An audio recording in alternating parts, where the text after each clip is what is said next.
Good morning, good afternoon, good evening, wherever you are in the world, whatever time of day you're watching this. Hope you enjoyed this video.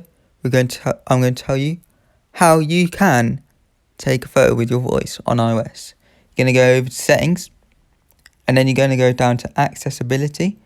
So it's not under general anymore. You have to scroll down and it's underneath just normal settings. And you're going to go to voice control, not voiceover, voice control. Turn that on and you have a customized controls panel. We're going to create a new command and we're going to set a phrase like say cheese or smile. I'm going to pick smile because I just like that better. It's one word, easier to say in my opinion. Obviously you can choose whatever you want. Click on the action and we're going to run a custom gesture.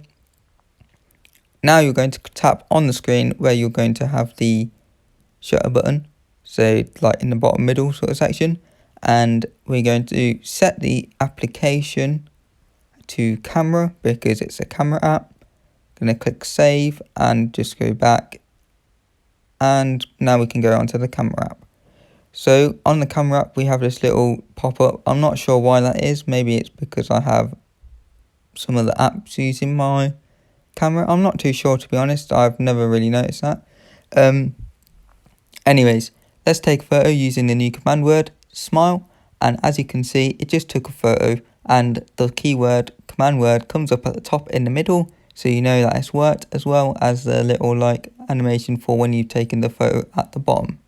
I hope you found this video useful. Stay tuned for more good content coming soon.